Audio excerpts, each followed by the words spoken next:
राघव और वीर दो ऐसे भाई थे जिनकी एकता के किस्से बड़ी दूर दूर तक मशहूर थे, जिनके बीच के रिश्ते की मजबूती देख कोई उनकी तरफ आंख उठाने तक की कोशिश नहीं करता था।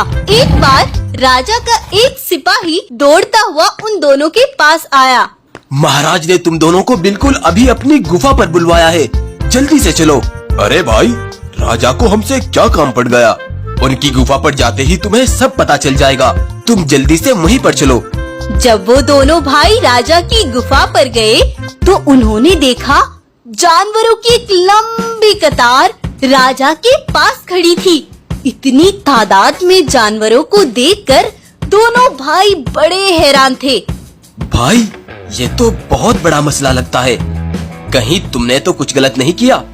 अरे नहीं भाई, मैं क्या कर सकता हूँ। चलो फिर, ये तो बात बस महाराज ही बताएंगे। राघव और वीर, ये इतनी तादाद में जो तुम जानवर देख रहे हो, ये अलग अलग मुल्कों से आए हैं। इन सबको बेघर कर दिया गया है। कोई बहुत बड़ा लुटेरा है जो रात में इनका खजाना लूटता है और दिन में इनके घरों को जलाकर राख कर देता है, लेकिन कोई भी उसका चेहरा तक नहीं पहचानता। अगर तुम दोनों उसका चेहरा सबके सामने ले आए और इनका माल दौलत वापस करा दिया तो मैं तुम दोनों को अपना खास सिपाही बना लूंगा। दोनों भाइयों ने लुटेरे को पकड़ने के लिए हामी भरी और गुफा पर वापस लौट आए। हमने राजा से उसे पकड़ने का वादा तो कर लिया, लेकिन भाई वो कोई छोटा मोटा लुटेरा नहीं होगा जिसने इतने जानवरों को बेघर कर दिया। उसे पकड़ना बहुत मुश्किल होगा, लेकिन भाई उन सब की मदद करना हमारा फर्ज है और हमारा ओहदा भी महाराज के यहाँ बड़ा हो जाएगा। इतना सोचकर दोनों भाई उस लुटेरे को ढूंढने की खोज में निकल पड़े। राघव और वीर ने उस लुटेरे को कई जगह तलाश किया, लेकिन अभी तक उन दोनों को कोई सुराग नहीं मिल पाया था। ऐसे ही ढूंढते ढूंढते दोनों भाइयों को वहीं रात हो गई। हम इतनी जल्दी हार नहीं मान सकते वीर। तुम उस गुफा में जाकर देखो, लेकिन ध्यान से जाना, वो एक शापित गुफा है। मैं आगे चलकर देखता हूँ। जब वो कालिया को ढूंढते ढूंढते थक गए तो हार थक कर वापस अपनी गुफा पर आ गए और रात में राघव की आंख लग गई, लेकिन तभी उसे एक सपना आया। तुम्हारे साथ बहुत बड़ा धोखा हुआ है राघव। तुम्हारे किसी बहुत करीबी ने तुमसे बहुत बड़ा राज छिपाया है जो तुम्हें पता करना ही होगा।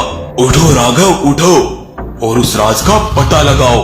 तभी राघव की तुरंत आंख खुल गई और वो हड़बड़ा कर उठा और तुरंत अपने भाई के पास गया।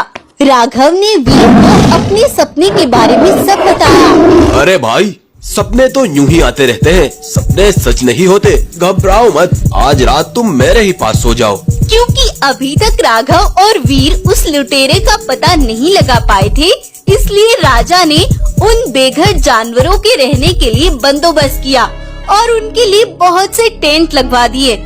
अगली रात राघव फिर से सोने के लिए अपनी गुफा पर गया, लेकिन उसने देखा पहले से ही वो आत्मा उसकी गुफा के अंदर थी। राघव, आओ, जल्दी से गुफा के अंदर आओ। मुझे तुम्हें कुछ बताना है। तुम मुझे ही ये बात क्यों बताना चाहते हो? क्योंकि तुम्हें ही उस राज का पता होना सबसे ज्यादा जरूरी है। उस रात जब तुम्हारा भाई वीर उस गुफा के अंदर गया था तो वही लुटेरा उस गुफा में छिपा बैठा था और उसने लूटा हुआ वो सारा खजाना उसी गुफा में छिपा रखा था जो उसने 50 मुल्कों से लूटा था। तो तुम यहाँ छिपे बैठे हो, पूरी दुनिया तुम्हें ढूंढ रही है, लेकिन अब तुम मेरे हाथों से नहीं बच पाओगे। वीर ने उस काली को जान से मार डाला, लेकिन आज पहली बार वीर ने ये इतना सारा खजाना देखा और ये भी पहली बार ही था कि उस माल को देखकर वीर के मन में लालच आ गया। अरे भाई, इतना सारा खजाना, ये तो मैंने पहली बार देखा है। लेकिन अगर इसके बारे में मैंने राजा या अपने भाई को बताया तो मुझे कुछ नहीं मिल पाएगा। ये खजाना इस गुफा में ही सुरक्षित है, क्योंकि ये एक शापित गुफा है। हर कोई इस गुफा के अंदर आने से डरता है। मुझे इसे यहीं पर रखना होगा। और इस तरह से तुम्हारे भाई ने वो सारा माल अपने कब्जे में कर रखा है। ये तुम क्या कह रहे हो? उसने ऐसा किया भी कैसे? वो आत्मा तभी तुरंत वहाँ से गायब हो गई और सुबह होने पर राघव गुस्से से राजा के पास पहुँचा।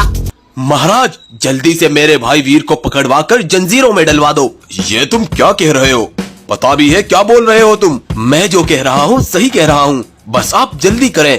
और फिर महाराज के सिपाहियों ने वीर को उठवाकर कैद में डलवा दिया। तुम जानते नहीं ये तुमने कितनी बड़ी गलती की है। मेरा भाई तुम सबको छोड़ेगा नहीं। चिंता मत करो, ये सब तुम्हारे भाई राघव का ही करवाया हुआ है। उधर राघव ने उस आत्मा की बताई सच्चाई के बारे में राजा को सब बताया। अब हमें उस गुफा से खजाना निकालने के लिए किसी पंडित को बुलाना होगा, ताकि पंडित उस आत्मा को उस गुफा से भस्म कर सके और हम आसानी से सारा खजाना निकाल पाए। राजा ने एक पंडित को अपने जंगल में बुलवाया हुआ था, लेकिन वो पंडित सीधा भागता हुआ राघव से मिला। राघव, कुछ भी करने से पहले सच्चाई जान लो। वो आत्मा जो तुम्हारे पास आई थी वो हर बात का उल्टा बताती है। उस रात जब वीर गुफा में गया तो वीर को देख वो लुटेरा खुश हो गया। मुझे कुछ ऐसे ही जानवर की तलाश थी और देखो कि तुम आ गए। अब मेरा मकसद पूरा हो जाएगा। और उसने वीर को जान से मार डाला और उसके ऊपर से उसकी खाल नोच ली। उस खाल को उसने अपने ऊपर ओढ़ लिया। अब मैं इस शेर के रूप में रहकर इस जंगल से भी खजाना लूटकर यहाँ से भी निकल जाऊंगा। लेकिन राघव, तुमने उसे कैद करवाकर बहुत अच्छा किया।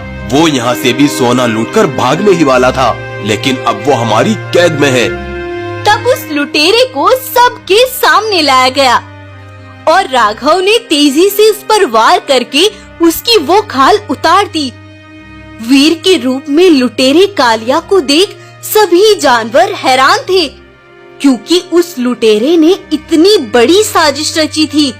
जानवरों का और अपने भाई का बदला लेने के लिए राघव ने एक तेज भाला उसके पेट में मारा और उसे हमेशा के लिए इबरत का निशान बना दिया।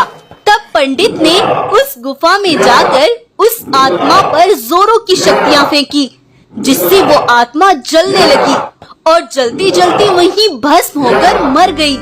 उसके बाद वो सारा खजाना निकालकर जानवरों को सौंप दिया गया। जानवरों को तो अपना हक वापस मिल गया था, लेकिन इस लड़ाई के बीच में राघव ने अपने सगे भाई वीर को हमेशा के लिए खो दिया था। तो दोस्तों, ये कहानी आपको कैसी लगी हमें कमेंट करके जरूर बताएं। कहानी अगर आपको पसंद आई है तो इसको लाइक करें, शेयर करें और चैनल